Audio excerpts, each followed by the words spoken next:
സമയമായിരുന്നു മോഹൻലാൽ ചിത്രമായ ഭഗവാന്റെ സെറ്റിലെ ഏറ്റവും വിലപ്പെട്ട വസ്തു. ഓരോ മിനിറ്റും ഷോട്ട് പൂർത്തിയാക്കാനുള്ള ആവേശത്തിലായിരുന്നു യൂണിറ്റിലെ എല്ലാവരും. രാവിലെ 7-ന് ചിത്രീകരണം ആരംഭിച്ചു. 6 ക്യാമറ യൂണിറ്റുകൾ ഒരേ സമയമാണ് പ്രവർത്തിക്കുന്നത്. മോഹൻലാൽ ഉൾപ്പെടെയുള്ളവർ കഴിഞ്ഞ ദിവസം നടന്ന റിഹേഴ്സലിൽ പങ്കെടുത്തിരുന്നു. സിനിമയ്ക്ക് വേണ്ടി നടക്കുന്ന ഇത്തരം റിഹേഴ്സലും അപൂർവം. 3 ഗാനങ്ങളും സ്റ്റണ്ടുമുള്ള സിനിമയിൽ ഒരു ആശുപത്രിയിൽ 2.5 മണിക്കൂറിനുള്ളിൽ സംഭവിക്കുന്ന കാര്യങ്ങളാണ് ചിത്രീകരിക്കുന്നത്. 2.5 മണിക്കൂർ തന്നെയാണ് ചിത്രത്തിന്റെ ദൈർഘ്യവും. ഡോക്ടർ ബാലഗോപാലൻ ജോലി ചെയ്യുന്ന ആശുപത്രിയിൽ ആഭ്യന്തരമന്ത്രി ചികിത്സയ്ക്കെത്തുന്നു.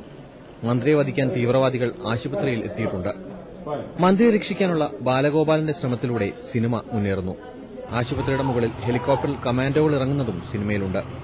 ലക്ഷ്മി ഗോപാലസ്വാമി പത്രപ്രവർത്തകയായ നായികയെ വേഷമിടുന്നു. ശ്രീനാഥ്, ഇബ്രാഹിംകുട്ടി, സുധീഷ്, ശിവജി ഗുരുവായൂർ തുടങ്ങിയവരും ചിത്രത്തിൽ അഭിനയിക്കുന്നുണ്ട്.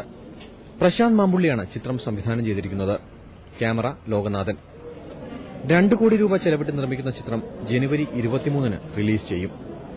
മനോരമ ന്യൂസ്, തൃശൂർ.